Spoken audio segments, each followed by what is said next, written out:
Let's learn the basket weave stitch.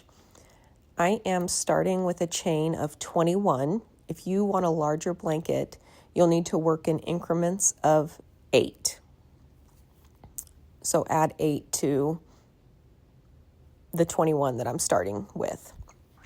All right, so normally I would work from the top loops, but in this version, we're going to turn it over, and this is referred to the dragon back. So what you're looking for is actually the little loops that are in the middle of what would normally be the top and bottom loop. So there are these little pieces right here. Sometimes they can be a little bit hard to find, so you kind of need to dig them out.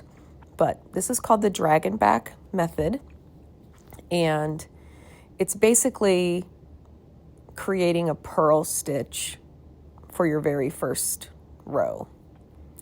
So we have 21 of our starting chain. I always skip that first loop because I like a braided edge. So I'm going to go down the dragon back edge and create a loop in that middle section all the way down.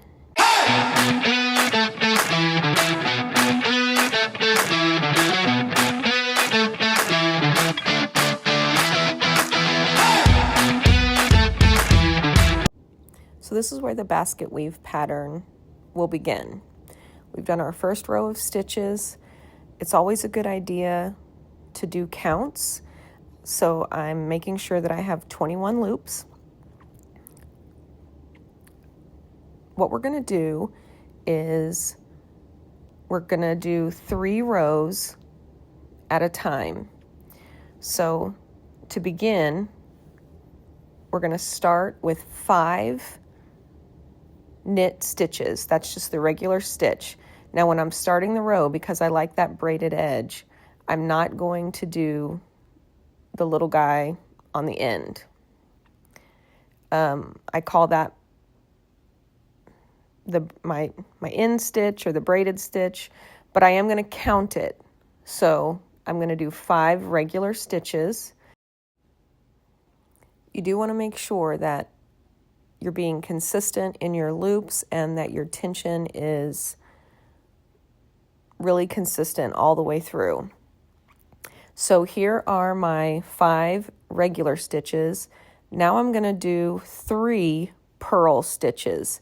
So if you haven't done that before, that's instead of pulling the yarn up from behind, I'm going to push it down through the front. And I'm going to do that on 3 stitches. Again, you want to make sure that you're being really consistent with your tension and your loop size all the way across. You want to do that so that your blanket doesn't get wider or slimmer as you are building it. So there are my 3 purl stitches.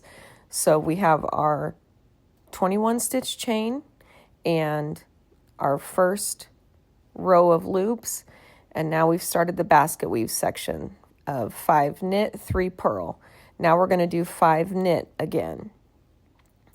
Again, that's just pulling the yarn up through the back of the loops, keeping the tension the same. So we have 5 knit, 3 purl, 5 knit. Now we're going to do 3 purl stitches again through the front, making sure that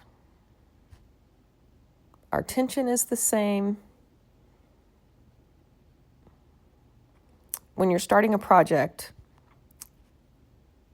it always looks kind of crazy, but trust the process. It'll end up beautiful, I promise. I will say that using this khaki color does make it a little bit difficult to see the pattern, but for this particular project, that's what I needed. So now we've ended with 5 regular stitches. And again, that little braided edge is why it's kind of sticking out. So we loop it through on the back end, but to start this next row, we're duplicating exactly what we've just done. So we do count the little nub at the end, but we don't put another loop through it. So 5 knit stitches, 3 purl stitches, 5 knit, 3 purls. So we're going to do that for this row and the following row. So we'll have 3 rows that are exactly duplicate, one on top of the other. 5 knit, 3 purl, 5 knit, 3 purl. So I'm going to finish this row and do the next row, and then I'll meet you back up when we are ready to start the next 3 rows.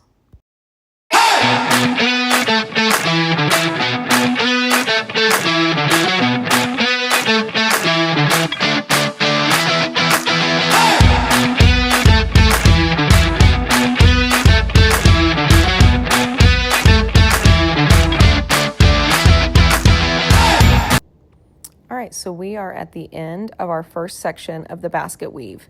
We've just done 3 rows of 5 regular stitch or knit, 3 purl, 5 knit, 3 purl.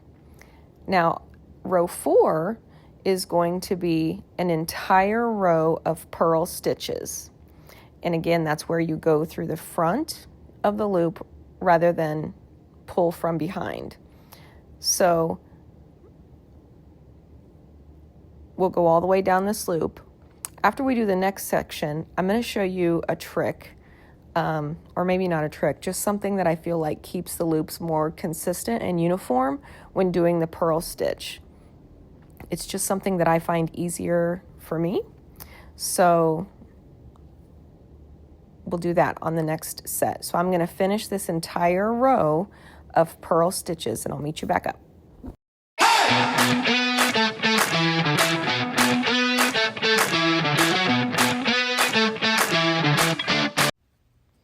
All right, so we have finished the entire first section of the basket weave.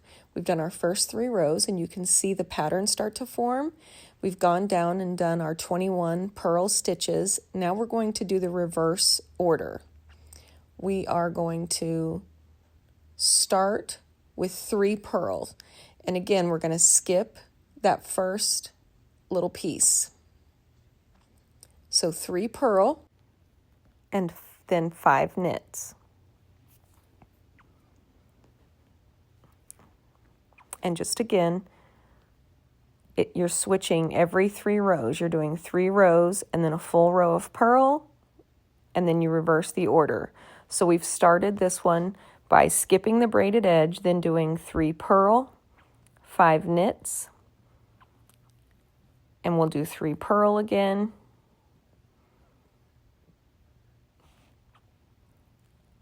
and then 5 knit. So I'm going to finish this row and the next 2,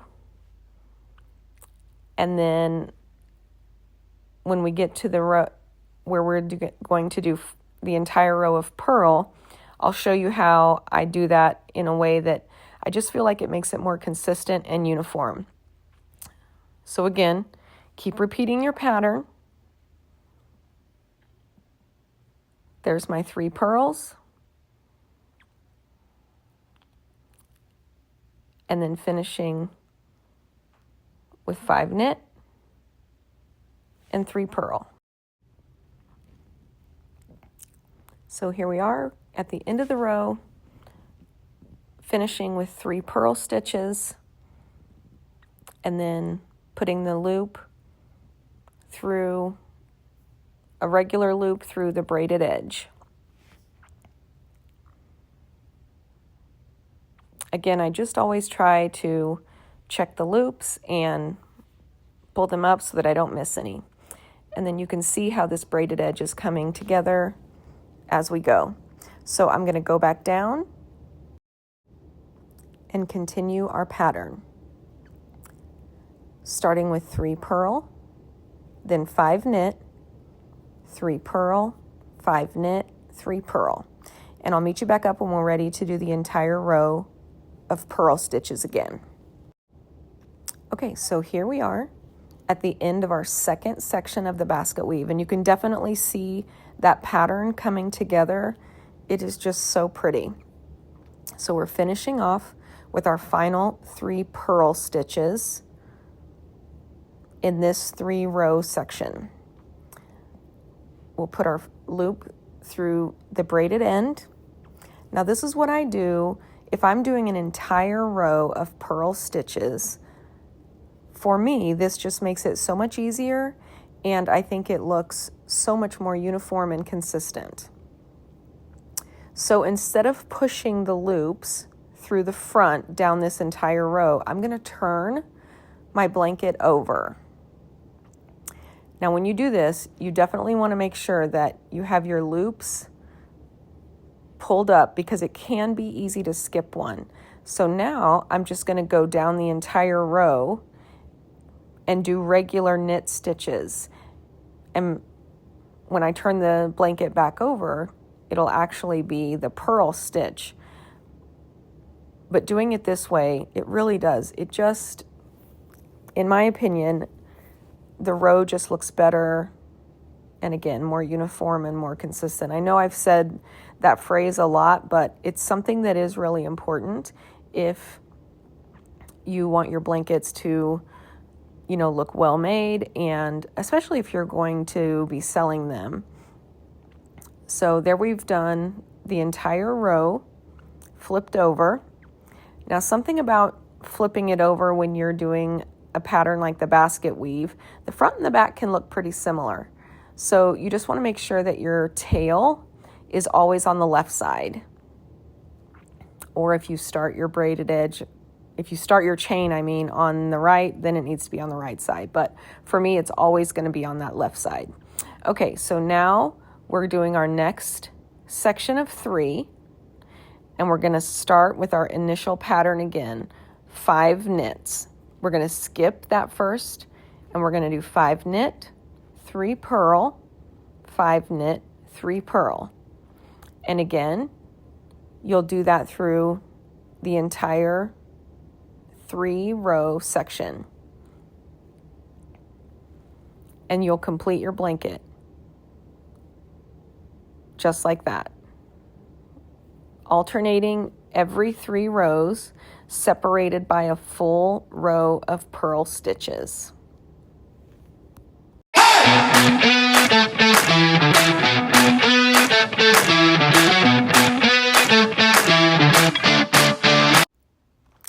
That's the basic basket weave stitch. You can see how pretty this looks. It's such an incredible texture. It just adds such a sweet detail to your blanket. It looks so pretty. I hope this tutorial has been helpful.